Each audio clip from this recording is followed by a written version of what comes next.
Now, into the ticket office of Disneyland. Oh boy, let's do this. Don't think the CIA is going to be trying to hack your second-gen iPod. I didn't think so. There might have been a lot of illegal music on there. I wouldn't doubt it. But, I mean... You were supposed to bring death to the flagships, not join them. Google has found a new way to piss me off. iTunes is a constant source of embarrassment. Behind-the-scenes camera crap. May I present to you the cat? I am the dog. I can't do it anymore without laughing. I was going to do the whole thing. Welcome, everyone, to the Calling All Platforms podcast. I am your host, Wes, and I'm here with Landon. Hello. And Caleb. Yo. And we are here because we weren't a part of Crowdstrike, so we're able to record this Yay. and make everything forward. Mac users unite. Yay. Mac users. That's so funny. The Windows guy over here still on Windows stuff. Hey, I wasn't affected, That's and true. You I was also doing not other affected. things when Xbox went down. So, Well, there you go. see, I went outside and touched grass. How's that? Ooh, scary. Hey, speaking of CrowdStrike and things, let's let's talk about that, shall we? Because Yeah. see, on the docket here, we usually say that events for technology and things. Well, this was quite the event, It's listener. pretty unplanned, but Yeah, listener, this event. So we'll back it up a little bit, just in case CrowdStrike. You're like, what does that mean? What are you talking about? You probably heard that Microsoft was having some problems and some issues this past little bit this week. I think I'm going to pass this over to Caleb because he probably has a little bit more on how to connect this better than I could to make it make sense of what happened. all right, listener, here's the sequence of events. We're Yes. gonna break this down like we're in the third act of a spy movie. So early Friday morning, at like 1 a.m. Eastern time or something like that, a company called Crowdstrike pushed an update for their Falcon cybersecurity software. This is a piece of software that exists on, like, I don't know if you're a part of corporate America, listener, but if you are, and you have not already noticed this, go open up your laptop, if it's a Windows laptop, and just take a look and see if you can find something on there called Crowdstrike Falcon, because odds are very, very high that Yes. you have it. So this is a piece of software used for cybersecurity protection in a lot of corporate settings around the world, right? Like, this is not just a local thing or a thing used in a specific industry. This is everywhere. It's all over the place on Windows 10, Windows 11 systems, everywhere. This update that CrowdStrike pushed contained a bad sys file that caused Windows machines to blue screen and reboot over and over and over again, Mhm. which is not good. That's not what you want your computers to be doing. It's not very helpful, difficult to accomplish anything. So a few hours later, they did push an update to it that fixed this, right? That fixed the bad file. However, it is a little hard for automatic updates to download and install when your computer never actually boots up far enough to, connect to the internet or anything like that. So it was a problem. It was a big problem. This Mhm. problem affected pretty much every industry that you could possibly imagine. Obvious signs for the average consumer would have been stuff like, your transit hub terminals not working, your airlines getting grounded and stuff like that because nobody at the airport could use their computers. Stuff like your hospital canceling your surgery for that day because their entire computer system was gone. Yeah. Right? Major things affecting Starbucks. All of Starbucks' point of sale systems were toast because they were Windows powered and weren't working. If you went to a place that had a point of sale system that was powered by dedicated non-Windows software or an iPad, then you were fine. But anything that used a Windows-based point-of-sale system was not going to be able to take payments or do anything of that sort. So yes, it was kind of a big deal. Worth noting, as I mentioned sort of flippantly at the beginning, Mac OS not affected, Linux not affected, which means the vast majority of the underpinnings of all of these servers that power the internet and stuff like that were not affected. This didn't take down servers by and large. There are Windows-powered servers out there, and presumably those were also affected. But if you have a Linux-based server that has Crowdstrike Falcon on it, because there is Linux support from this or for this software, but it didn't affect the Linux version, so those servers were all still up. The internet still worked. It was just people's ability to actually access it and do things on the Windows computers that they use to do their jobs and do work. That did not work at all. Yeah. So, initial reports, kind of the angry mobs, blamed Microsoft because this was, you look around, you're all like, this Mac is still working.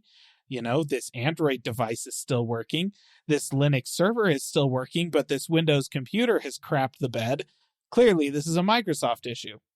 It wasn't. Okay? CrowdStrike Falcon pushed the update. It only affected Windows, but it was not Microsoft that did it. Okay? So that's the first thing to get out there. The second thing to get out there is that the initial steps for how to address this from CrowdStrike were to have an IT person sit down at the computer that was affected, reboot it into safe mode on Windows, and then delete a specific .sys file from the CrowdStrike Falcon installation, and that would solve the problem.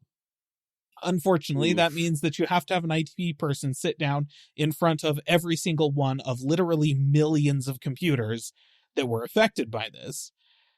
That's not gonna work super well, especially for mid-sized corporations based out of the United States, have hundreds of employees in offices in Texas, and their entire IT department is in India because it's outsourced. Yeah. Which is totally a thing.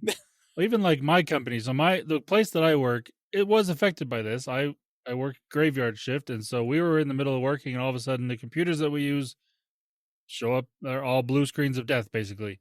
Like, what the heck? Luckily, it didn't really affect how we were working, so we were able to keep going.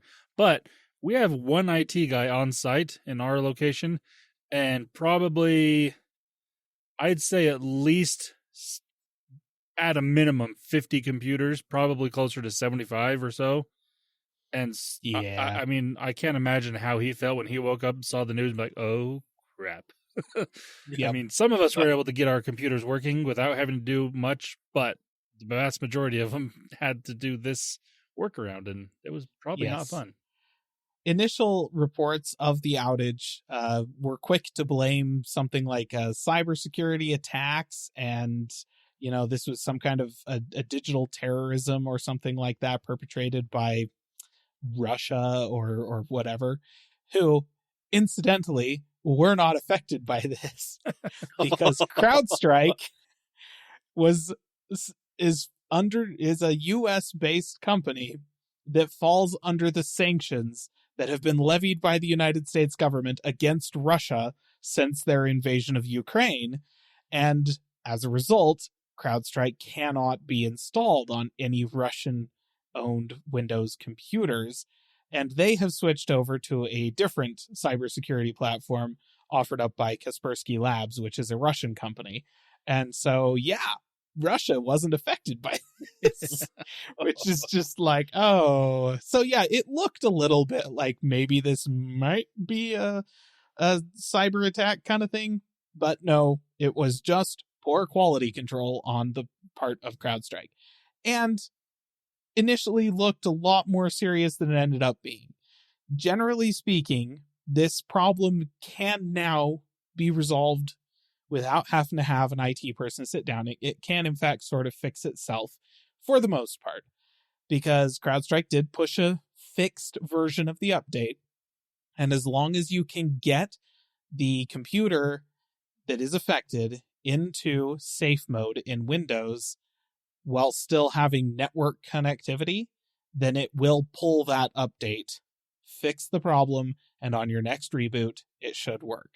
Which, as far as I can tell, I was not at work on Friday. I don't work Saturday or Sunday. And when I went in this morning, it's Monday as of recording, everything was fine. And I think that may have been what happened to my computer, because my computer does in fact have Crowdstrike Falcon installed on it at work. And the indication from our IT department was that your first thing should be to try and restart it a bunch of times, because that will automatically kick Windows 10 and I believe Windows 11 into safe mode just automatically, right? And once it restarts in safe mode, it's still connected to the network, then it will pull the update automatically, and then the next reboot, you should be good to go. So that's kind of where things ended up, right? Generally speaking, we're moving on. Life goes on. We're going to get past. We're getting through this together, listener. Yes. Stand unified, except for Russia. Apparently, they didn't have to worry about it at all. So, what are the takeaways from this? Like, there's two things about this, actually, that I kind of love. The first is it sort of reminds me of that time in 2016 that a single open source web developer got annoyed with the repo that was hosting his development packages, his open source development packages, and deleted them. And he had one package in there called, I had to look this up, LeftPad, which was 11 lines of JavaScript code. Did like very little. It was just this tiny thing, but it broke JavaScript development like internet wide. Everybody that was using JavaScript was like, woke up one morning and was suddenly like, oh shoot, like stuff doesn't work, and entire websites just stopped working because this guy deleted one of these packages that he had made. And it was, the whole thing gets into like, oh, what does it mean to be a programmer? What does open source mean? What are the responsibilities of an open source platform host and stuff like that? There's a whole separate conversation that is not related to any of this, but it does kind of just, along with this CrowdStrike situation, sort of serve to remind you that you never really know exactly what weird little screw ups like this are going to utterly cripple our entire digital infrastructure. So that's Seriously. wild. Kind of reminded me of that. And I thought, wow, what good times. And then my other thing is, listener, you've probably thought it and you've probably said something about it, because I know I have. When you go and you read an article about how the United States Air Force is finally updating the computer systems that are inside of the nuclear silos to stop using floppy disks or whatever kind of thing. Or, you walk into a machine shop or something like that. You exist anywhere around the world of fabrication or manufacturing or something like that.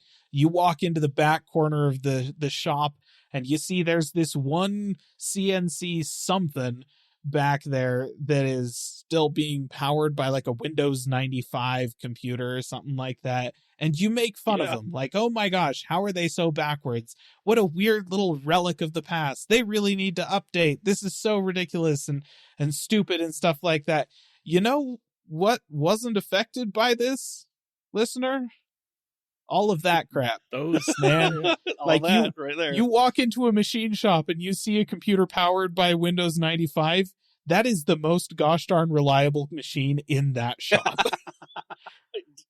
You're not joking. Like, nobody has problems with that machine. You go talk to the owner. You go ask them, what would you say is just, hours in, like the machine you can count on to always work and do the job the way you want it to? And they'll be like, oh man, that old piece of crap right there. Mm-hmm. So like that, yes, digital, like advancements in technology bring us a lot of conveniences and a lot of improvements and stuff. And it's nice to have those. We should appreciate those, but let's stop crapping on the old stuff, because the old stuff doesn't do this. Yeah. As somebody that works in a machine shop, I can verify that is the case. Because all the Those machines old that are EDM machines you got. all of our machines that are newer don't run Windows or anything like that, and they were Oh, that's fine. good. And all of our older machines that do run Windows 95, and they were perfectly fine. There you go. Not a problem. Ugh. And like, it's not even like they're a big security risk because, listener, I don't know if you've ever tried to connect Windows 95 to the internet, but holy crap, is that ever a pain in the butt? Yeah. They're not connected to the internet. They don't have wireless communications on them at all. There's no way to hack these things or get data off of them. And even if you could, what are you going to get? You're going to get a few tool paths, and it's not going to, Yeah. you know, like, it's not a cybersecurity risk. It's fine. Well, and that's the thing, everybody, you know, it's like, oh my gosh, nuclear bunkers are still being powered by like archaic versions of Windows and floppy disks and stuff like that. And I'm like, yeah, it's called security by obscurity, man. How many people do you know that still have a floppy drive? Like, you could get all of those floppy disks out of a nuclear bunker or nuclear silo, and you would have no way to do anything with it. It wouldn't give you anything. Along those lines, how many people do you know still have a CD drive? That's right. Exactly. Right. If you've bought Let a alone computer, floppy if drive. you've bought a computer in the last 10 years, it probably doesn't have a CD drive. Yeah. Like, honestly, I would, you know, you're probably thinking, yeah, surely you can get a USB connected external floppy drive, but I don't know that you can. Like, I know you can get USB connected external zip drives, but that's as far back as I think we go with that, because like the floppy disk and USB didn't really overlap much, if at all. I'm sure there is something, but like, We I have don't those. think At, they're- we do have those at my work. We don't. Do you? Okay. We don't use Well, them fine. anymore. All of our machines are now connected to the local network, but we did use them for a while. Oh, I man. I Anyways, remember that. Load the program. Mm-hmm. There you go. the point is, let's maybe just let these old machines kind of have their day in the limelight. You know, Friday, July 19th. That was the 19th, right? On Friday, July 19th, 2024. Critical systems across the world shut down, except for the ones that were being powered by extremely archaic versions of Windows. And you know what? Like, yeah, you went to the ATM, you were still perfectly able to withdraw money out of that thing because that's running Windows XP, and it has been since like 2002. And turns out it's okay. Yeah. Okay. It's true. So, there you go. That's what was going on with CrowdStrike. Hopefully that cleared up any questions that you might have had about what caused it and where we're at now.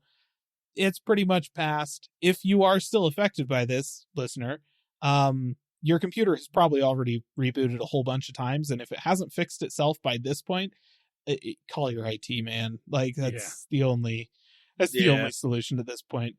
Because if you are in a situation where you have Falcon installed on your computer and you haven't already fixed it yourself, you don't have the ability to fix it, listener. That's this is a corporate situation. You need to get in contact with your IT department. You know, I did find it really funny at my work. They sent out an email company wide about how to fix this if you're affected. But at the same time, unless you could get on a computer to check your email, how are you? I was like that. I mean, look. I mean, I was able to check my email to get this email. Like, one of the computers at work was working okay. Funny. But it's like most of the people that need this email are not going to receive it. So, Oh, good times. Good times. It's like someone with a dead battery in their car saying, "Yeah, pull up your car next to mine and I'll jump your car."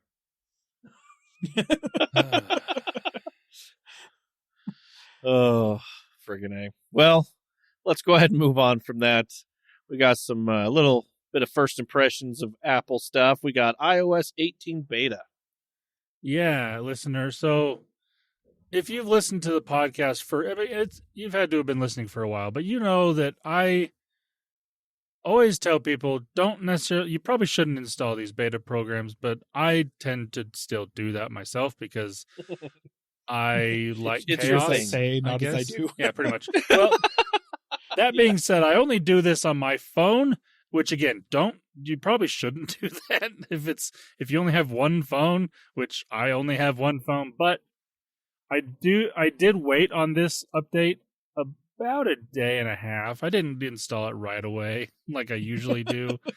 I did wait a minute to get some reviews out there and let people say, okay, this is okay to run on your daily driver. And Apple's been really good the last few years with their public betas. They're usually okay out the door, but you never know for sure. So I actually did wait a little bit this time, but I did install it, and it's been, I guess, about a week, now that the public beta's been out or so. Yeah. Yeah, I think that's right. And I wanted to give a few thoughts that I have on it. Overall, it's fine. And the beta is running mostly fine. I've only ran into a couple bugs, but it's mostly good. The only bugs that I've come across so far is I can't get like my screen time stats to show up. Like the widget is there, but it's not showing anything. It tells me to go into settings and turn it on. If I go into settings to do that, it just kicks me out of settings. It basically closes the app. So screen time appears to not be working quite properly at the moment on the public beta. Not a big deal, not a deal breaker by any means, just a minor inconvenience. And another one that's also a minor inconvenience to me is I went on a bike ride this morning, and normally I can start the workout on my watch, and if I put my phone, I've got a mount on my bike that I can put my phone up there, and it'll show me different stats right there on the screen. I can keep an eye on it as I'm going. It's very handy. Those did not show up on my phone. Now, I don't know if that's a bug inside of iOS 18 or the fact that my watch is not running the newest, latest version of watchOS. I don't think that's the case. I think it's probably just some sort of bug, but they weren't communicating in that way on my ride this morning. Again, not a big deal, just a minor inconvenience. Those are the only bugs that I've really noticed. So again, nothing critical by any means so far. Thoughts on some of the new things. I use my phone in dark mode exclusively all the time. And one of the big changes with that is they made all the icons, like a new version of dark mode icons. And I don't love the dark mode icons. Oh. Like, some of them look okay.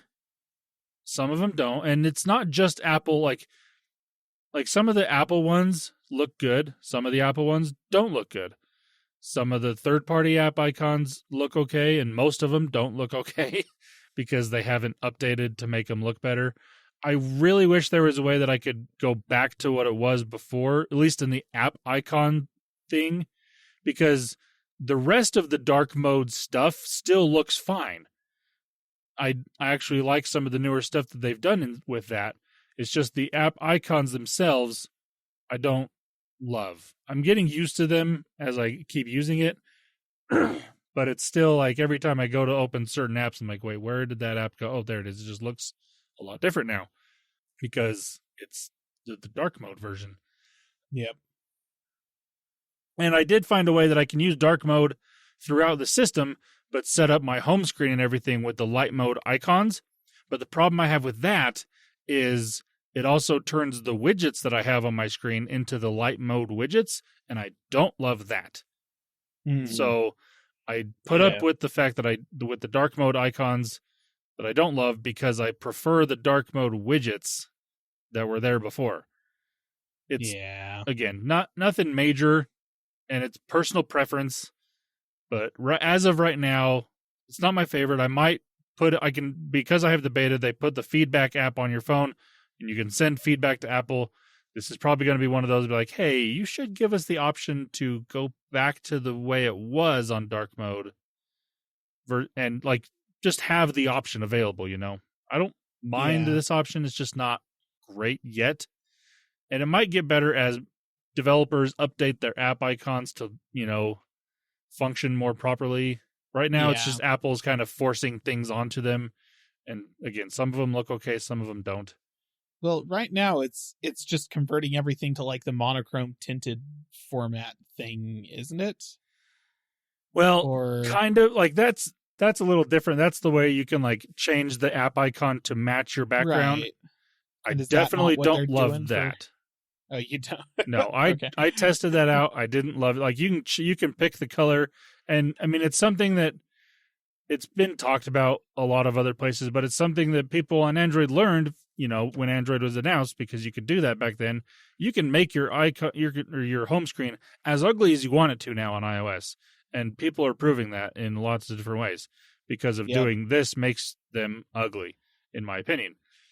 There are very few cases where changing all of the app icons to a certain tint of color look good, but it's very, very few, and it's hard to find those because I haven't found any yet. So I just leave them the way they are. But the way that these dark mode icons work is it kind of changes the background of the icon dark. And so like a good example I can use is like the App Store icon. It's normally like a blue icon with, or is it a white icon with blue? The A is blue. I can't remember. But the App Store icon? Yeah. It's a blue background with a white A. Okay, that's what I thought. This one has the blue A with a black background. It doesn't look bad, but it's just different. The settings icon is, instead of gray, is black with like the gears are gray on it. Yeah. Just different. And like before, some of these icons were a little bit darker just to go with the theme, but they weren't like full on black backgrounds. Like the Reminders app was like in light mode, it's white background with the, thing with the lines and stuff on it. In dark mode, it was like a gray color. Now it's black with the lines and different design on it. So it's just a little different. Like the Gmail app still has the little M on there with the Google colors, but the background is all black. Same with like YouTube and most apps. That's pretty much what they've just defaulted to, is just the background turned black and the logo has stayed the way it was. Yeah. Which, again, some of them work fine. Some of them don't work as well. And as developers update their app icons, then to work with this, they might look better. But right now, it's not my favorite on most of the app icons. Even first-party app icons, not the best. But it's fine. Not a big deal. The new Photos app is all right. It's a lot more like how Google Photos is set up. I still don't use it because I use Google Photos as my default Photos app. I did, however, there's one thing. I don't know if this was in the Photos app before, but it gave me wallpaper suggestions. If I scroll all the way to the very bottom, it gave me wallpaper suggestions in this new Photos app. And I actually liked one of the suggestions that it gave me, so I switched my wallpaper to that. So that was kind of handy. Huh. But in the time since then, it hasn't actually changed any of those suggestions. They've stayed the same. I wish it would kind of rotate through different suggestions, so if I wanted to change my wallpaper more often, I can. Right. But it didn't. It's kept the same, like 10 or so different wallpaper suggestions there over the past week. So I'm like, I found the one that was actually good in all those, so I'll keep it for now. But again, the new Photos app, it's fine, but I'm not going to use it because it's just, I have to go out of my way to use the Apple Photos app. So, yeah. Control Center, that was one of the other big things. So you can now customize a lot more inside of Control Center, and that includes where icons are, how big the different things are inside of it. And you can do a lot inside of Control Center now with customization. I've tweaked a few things around here and there. And the other thing is it adds different pages of controls. And by default, for me at least, it had like my regular Control Center when I swiped down was there. And then I'd swipe up and it had a big full screen media, like whatever was playing. If it was podcast or music, whatever, it had a full screen media thing there. And then one more swipe up, it had all of my connectivity controls, like my airplane mode, AirDrop, Wi-Fi, cellular data, like all that sort of stuff, just a full screen of that. Right. I have switched away so I've got my main page is just what it was before, and then I swipe up one to all the connectivity stuff so I can more easily access individual ones. But I also am not a huge fan of the different pages because just the way I use my phone, if I swipe down to the control center, previously I could just swipe up from anywhere on the screen and it would go back home.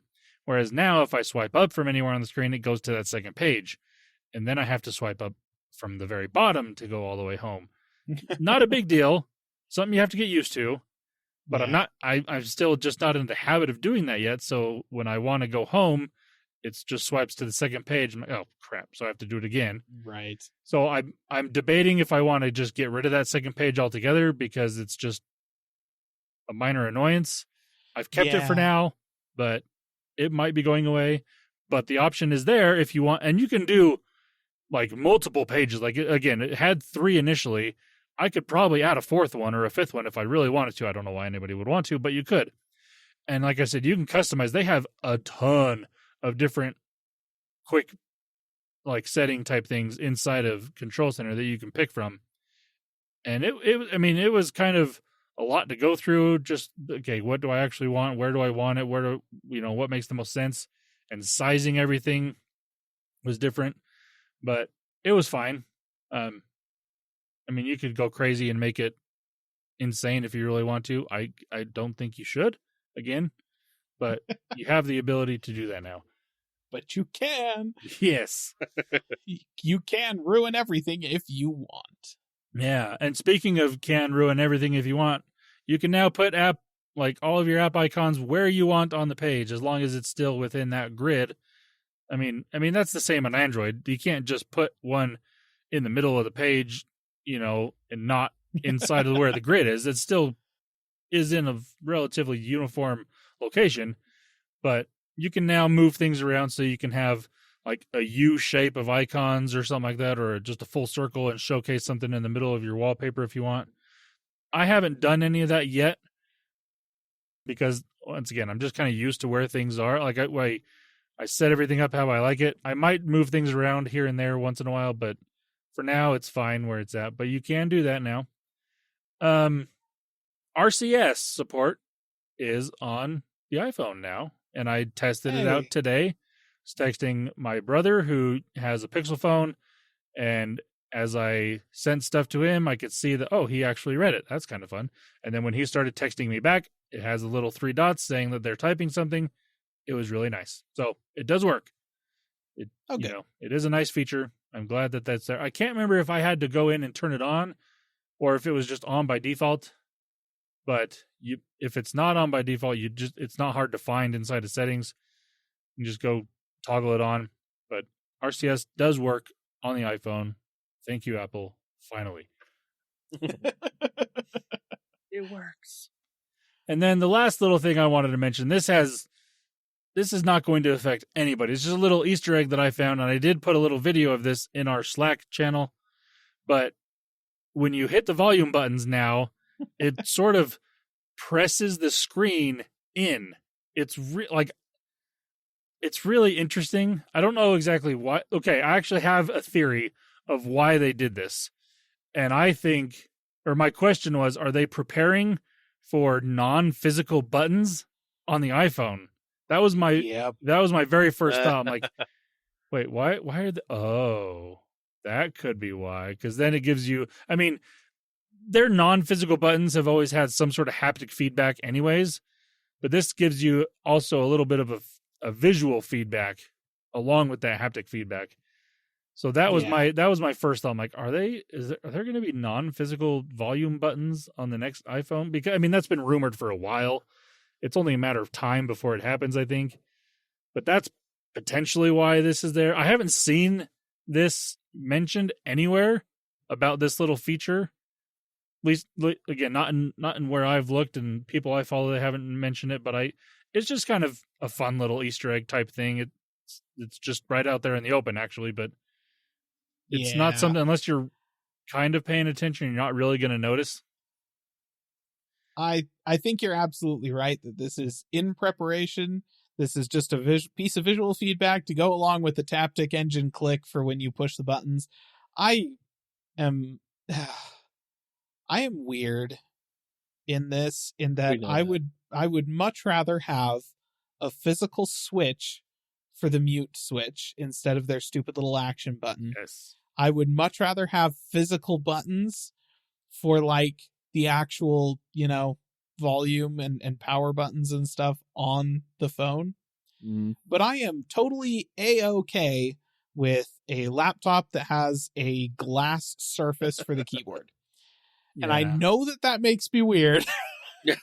Like, I get that, listener. But I am not I feel like I would constantly be like blindly reaching for the volume buttons and then going the wrong direction because I'm like a little too high or a little too low or something like that. I can see that. I mean, I would imagine that they still have some sort of, like, just because the button doesn't actually press into the phone, there probably is going to be, like, the home button didn't press into the phone, but there was a physical indicator of where you were pushing. There'd have to be some kind of indexing in order to make it, like, work at all. But I'm just concerned because the rumors are that this year they're going to replace the volume buttons on the phones with a rocker switch so that it's a continuous rocker instead of, two separate buttons. And then if they follow up that by having a flat, like, just press surface that is lightly recessed into the side of the phone, then it's going to be continuous. Yeah.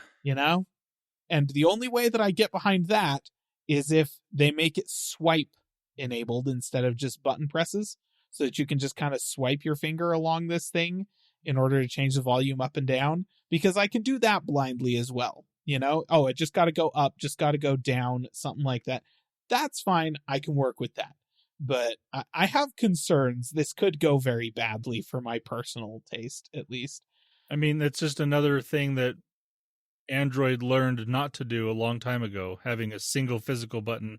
Because there are Android phones back in the day that had a one button volume rocker that did that, and then they've pretty much all gone back to two buttons because it just in fact makes I more have sense. one of them sitting on my desk right now. That's right there.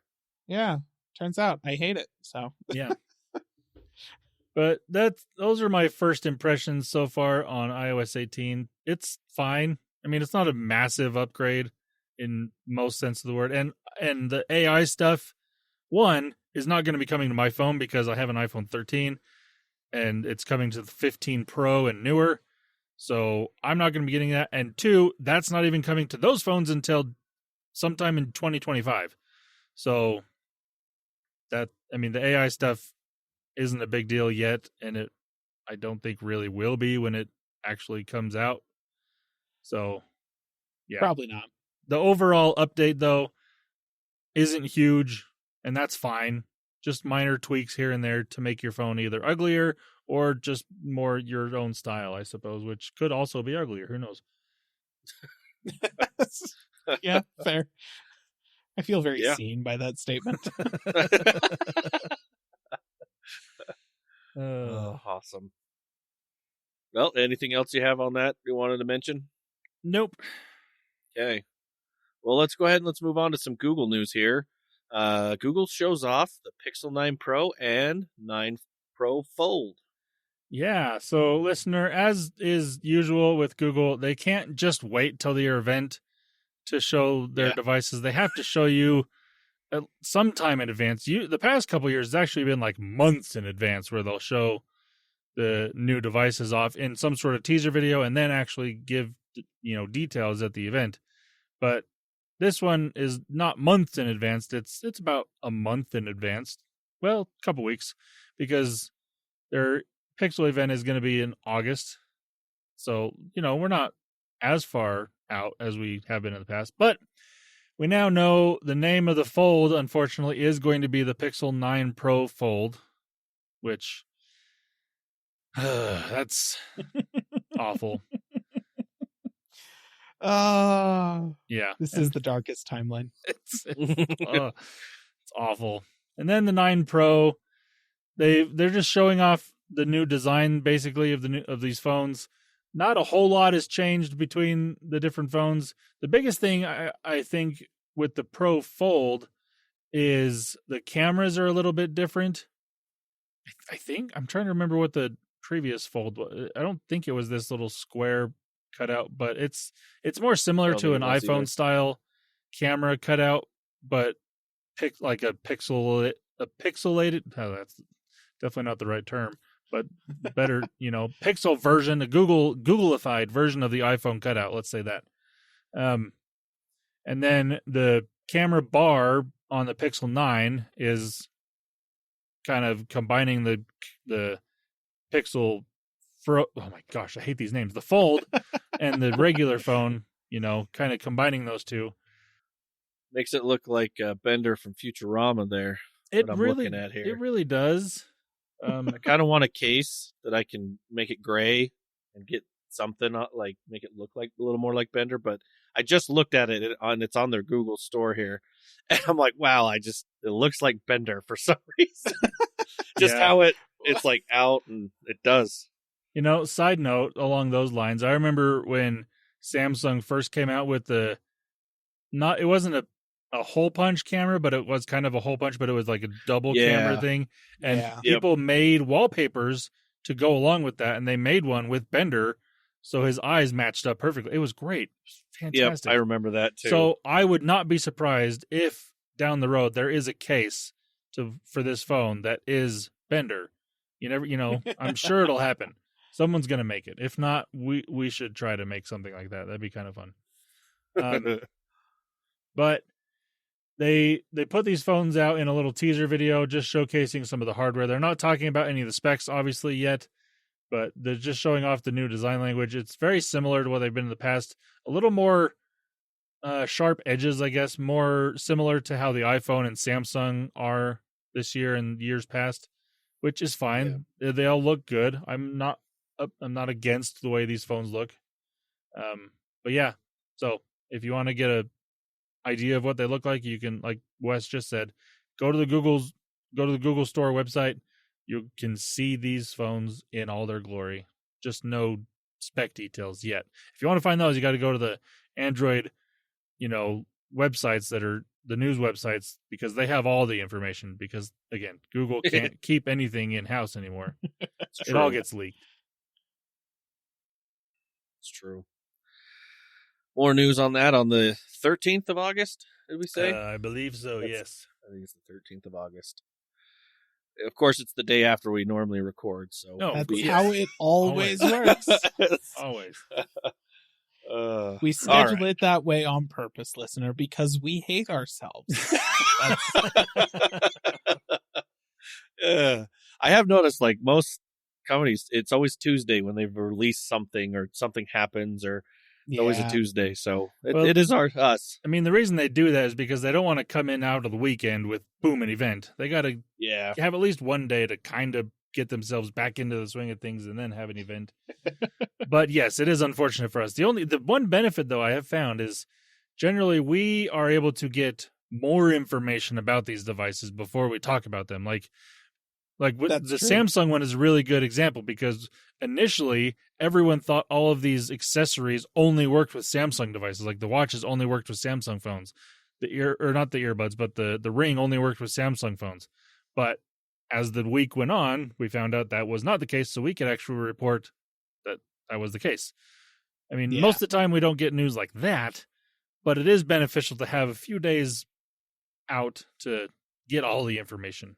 It's true. Yeah. Essentially, we have a little bit more data, slightly more fully formed opinions. Yeah. And, that's... At least that's what we tell ourselves. We're trying to find the bright side of this. We have all the info. Timeliness. Nobody cares about that. Listener, if you wanted timeliness, then man, have you seen our YouTube channel?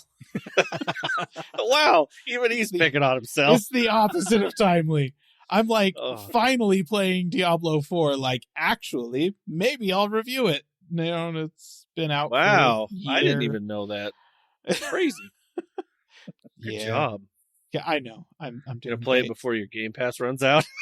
That's the idea. Yep. Figured. All right, we're gonna go ahead and move on. We're gonna go into some gaming news.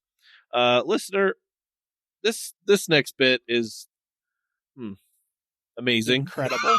This is the best news out of this week by far. It really is. So, all right.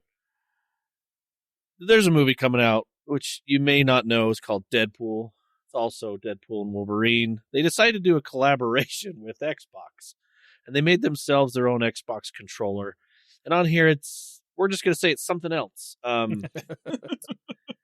Well, it's not only a controller. They did a skin as well for their Xbox, and their Xbox is doing a sweepstake, and they call it "Make His Finest Asset Yours."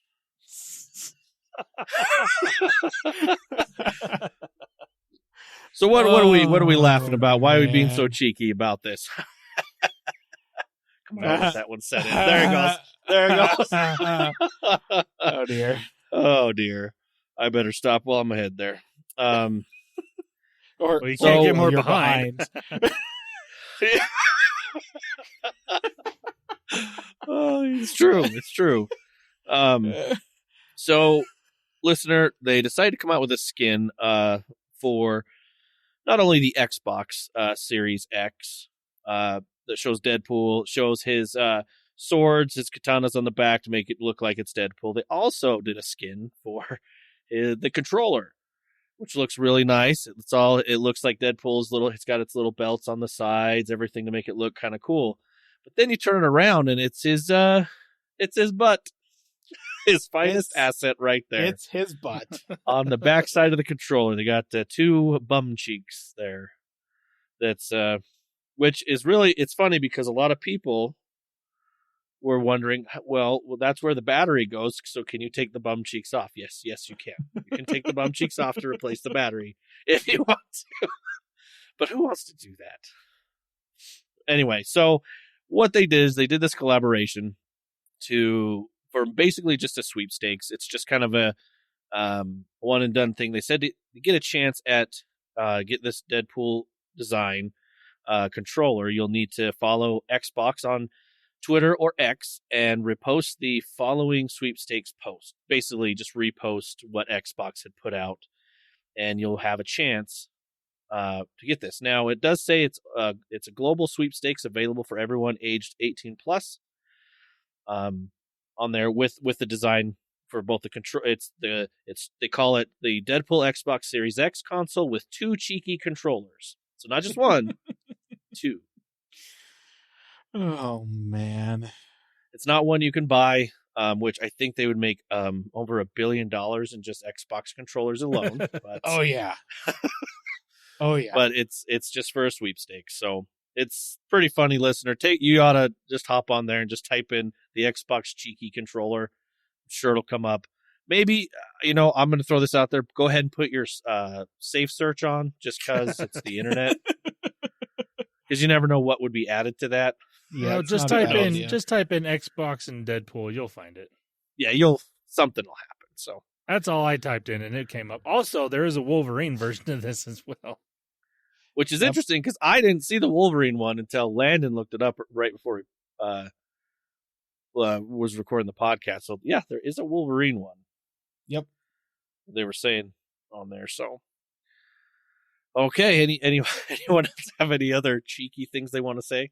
Well, I will just say that, listener, if you have seen the first two Deadpool movies, you kind of understand that Deadpool as a character in these movies is just Ryan Reynolds.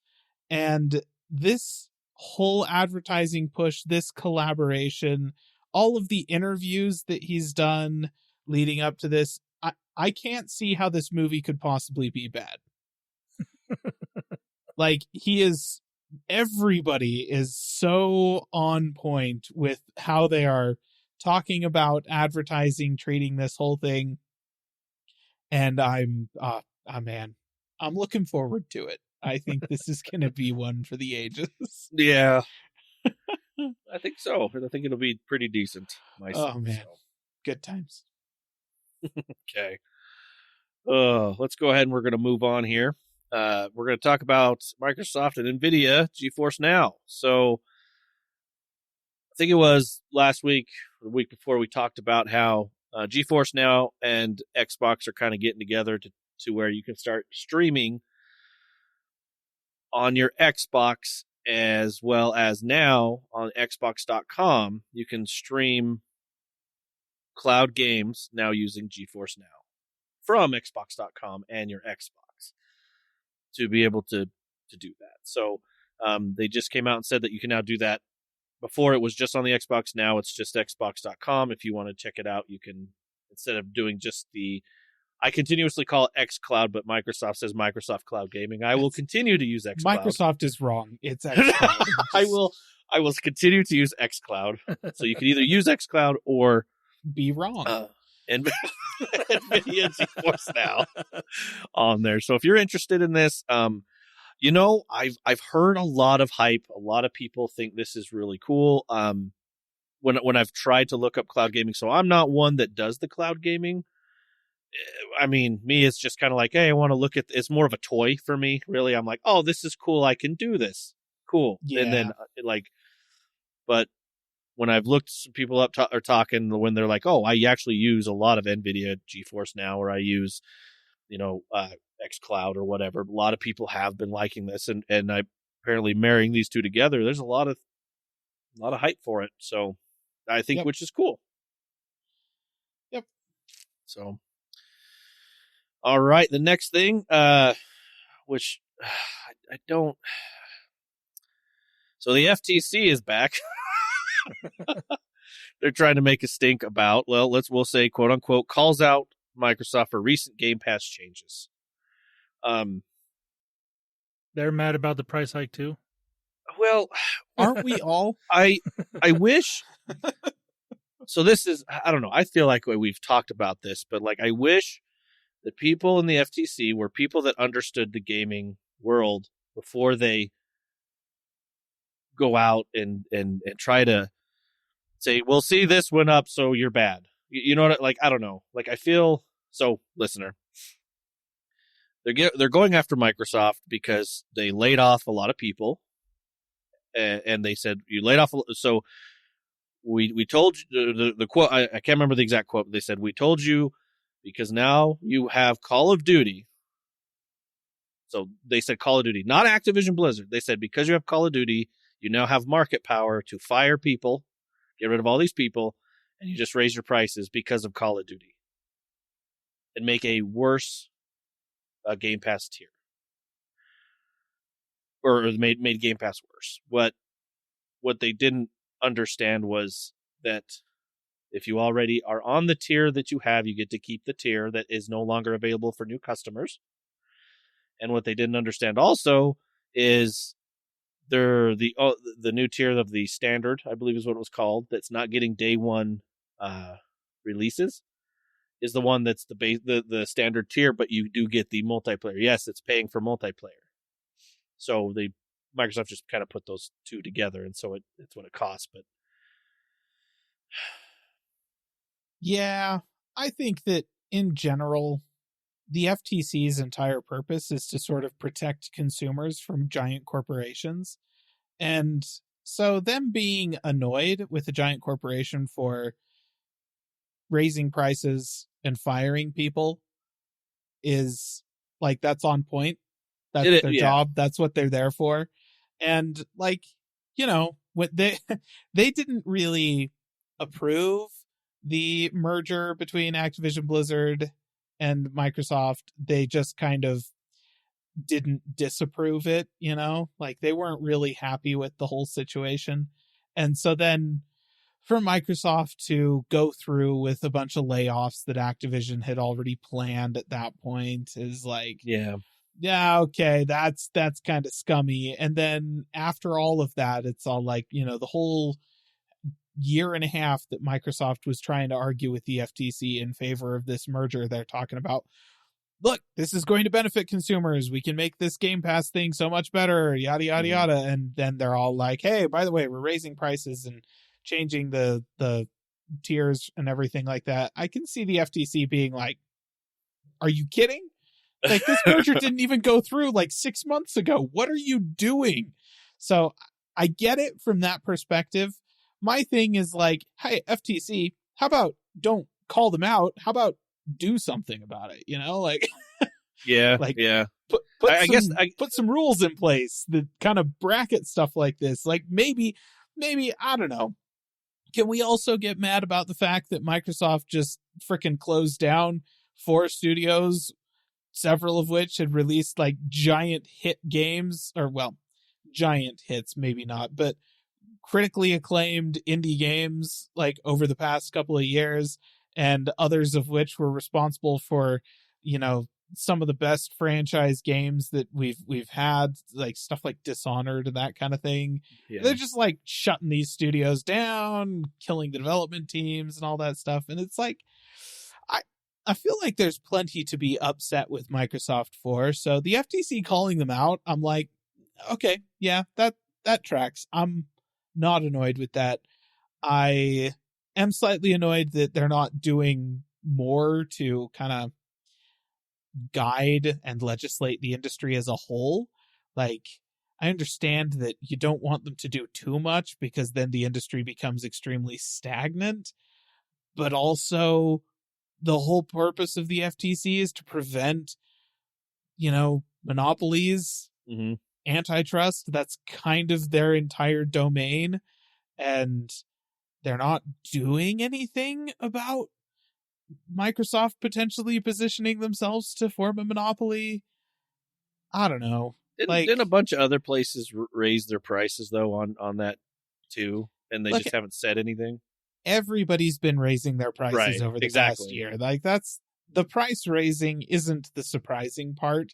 I think the thing that the FTC is upset with mostly is that it happened so close on the heels of this giant antitrust investigation that happened, and that they Xbox repeatedly assured the FTC that no, we're not going to be jacking up our prices as soon as we go through with this merger, because we're trying to, do what's right for the consumers, and we're just about providing more value to them. This isn't going to cause us to raise our prices and all this stuff. And then it's been 6 months since the merger, and they've fired a whole bunch of people and raised prices. That's why they're specifically talking about Microsoft in this instance, is because of the speculation, or because of the attention that they already had from the Activision Blizzard merger. So I feel like people don't, I don't know, because you don't have to have Game Pass to play these games. Nope. So you could just buy. So, for example, you could just buy Diablo. Just play it. And no. I know you're not going to, but you get my point. Decent, but it's not that good. but you get my point. Or I hope you get it. I don't know. It's not that it's not gatekeeping anybody. You can still just go pay your $70 and buy Call of Duty or buy whatever, and then just play your game. And over not the past, I don't know. Over the past few months, we've had a whole host of really interesting things happen in the gaming sphere, particularly surrounding multiplayer gaming, with live service games that launched and absolutely bombed because they were crap. But on the flip side, live service games like Helldivers that launched and everyone was like, well, this is the best thing ever, and that kind of thing. Alongside situations like Ubisoft, of all people, launching a very compelling COD homage. We'll be charitable and say that it pays homage to Call of Duty and not that it is a clone of Call of Duty. But yeah, X-Defiant is like, hey, this is called multiplayer. This is what everybody downloads Call of Duty for, and it's free and virtually identical. Who wants to play? Oh, it turns out everybody wants to play, and stuff like that. So, the gaming space kind of has been making its own traction toward pulling away from monopolization, which is great. That's awesome. Gamers are becoming more informed about how their purchasing changes the power dynamics inside of the gaming space when they're doing it in large volumes. And that is very nice. However, nobody's going to argue with the fact that Game Pass represents an incredible value, particularly for the social aspect of game playing, right?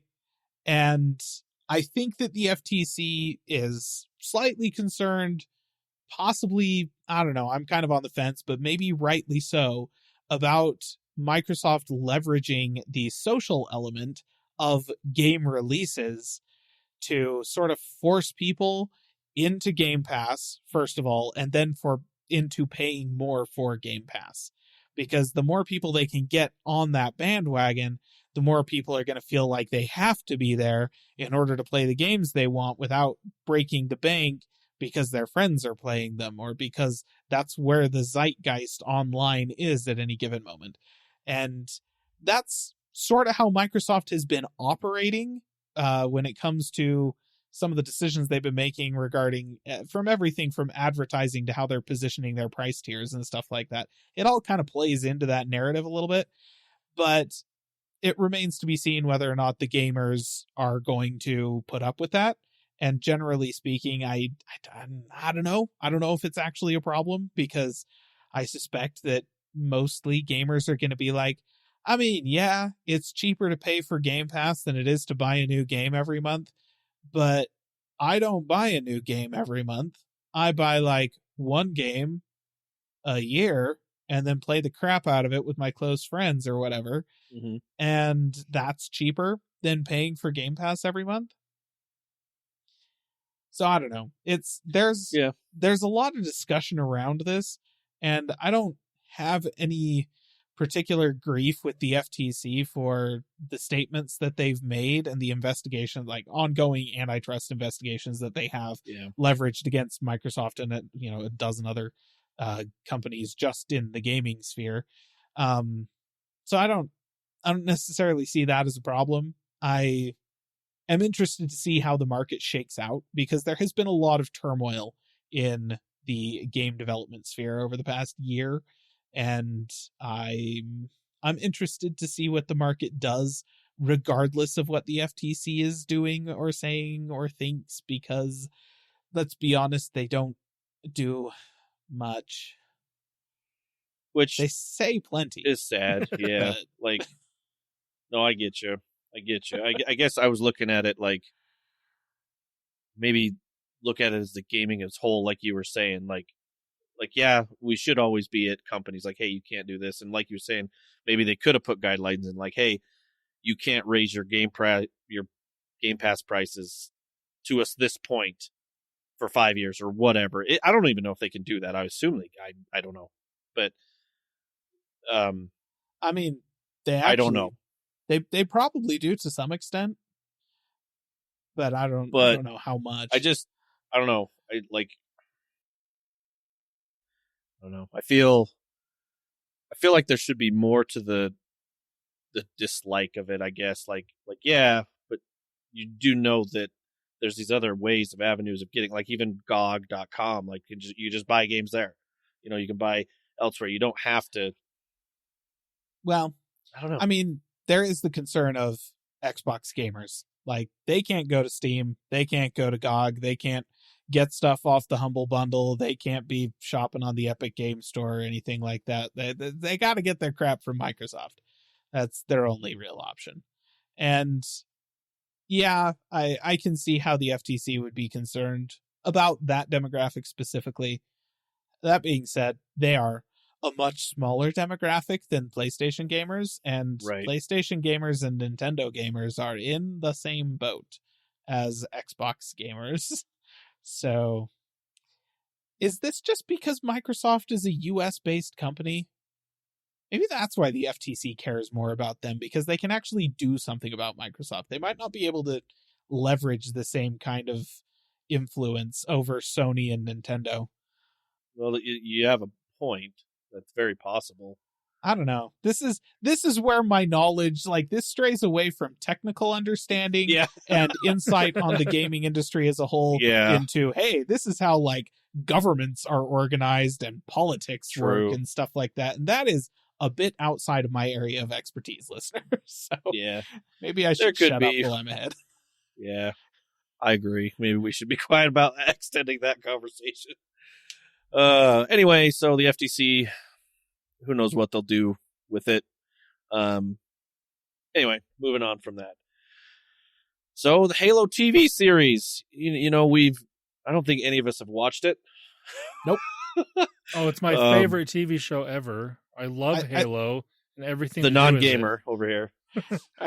This is coming from the person that's never actually played Halo. Do you even have like a Paramount Plus subscription? Like, I do have access to Paramount Plus, yes. do you? Oh, okay. I as well do too, actually. Oh, see, I don't, which is really funny because I'm the Trekkie. What the heck? That's weird. Wait, isn't Trek on CBS? That's that Paramount? Yeah. That's Paramount, yeah. Paramount CBS there. Oh, that's right. They're The combined. same Yeah, these days. okay. And Showtime. Yeah. Again, proof that the FTC doesn't do their job. Exactly. 100%. There we go. Exactly. Oh, man. Oh, Basically, if it's not owned by CBS or NBC, it is owned by Disney. a straight. Yeah, Disney. Actually, you're right. Disney. I was gonna say like, yeah, it's all like the new Netflix, Apple people, but no, that's true. It's Comcast, Disney, and what's Paramount. the parent company of CBS and Paramount? Oh, I can't remember. I can't remember what it's Viacom? called. No. But it might be. Maybe. Is it Viacom? I don't know. It might be That might Viacom it. because Paramount's got a lot of Nickelodeon stuff, and I know Yeah. Nickelodeon's. Yeah, it might be Viacom. But yeah, they kind of control basically all entertainment in the world. Yeah, right there. Anywho, so after being told, I can't remember. So we talked about the Skydance is buying shares of Paramount for Paramount streaming service, so they're going to own a lot of Paramount, which then they are looking at chopping some TV shows, and it looks like Halo TV series. They decided to cancel it after 2 seasons.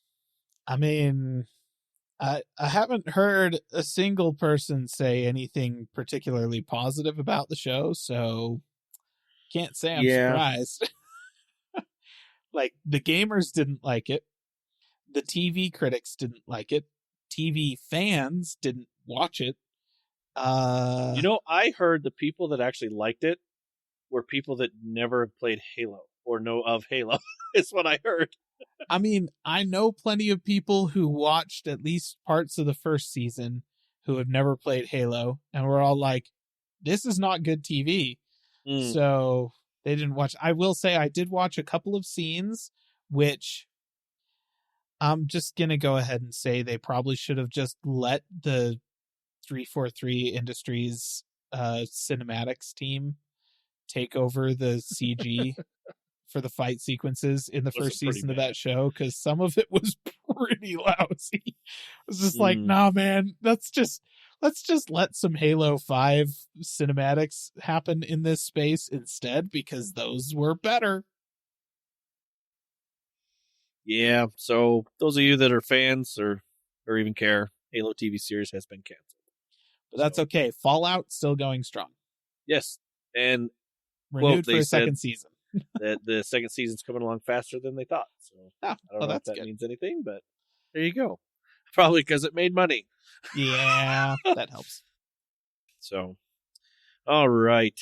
And that looks like that's the end of the gaming news there. I think that's the end of the episode, unless Landon, do you have one more thing for us? Nope. No. Okay. Well, listener, we appreciate you listening. Listen to us on this episode here. If you want to, you can get a hold of us. If you want us to talk about something or have a question or want to make fun of Caleb for not putting anything up on the YouTube channel, you can get a hold of us. I know. You can get a hold of us. Or recommend something for him to review, or a game, or something. Sure. Like. Yeah, you can do that. You can recommend it. It doesn't mean it's going to happen. I might do it. It's not impossible. This game came out 10 years ago, and I'm finally getting to the review. Just kidding. All right. You can get a hold of us on our social media platforms, as well as callingallplatforms.com. Check out that YouTube channel. Maybe keep hitting likes and put on comments on there to say, need more content, Caleb. All right, dear listener. Have a good week. Bye-bye. See ya. Calling All Platforms is a production of Supporter Sound Studios. To learn more about how you can support the podcast, go to www.patreon.com/callingallplatforms.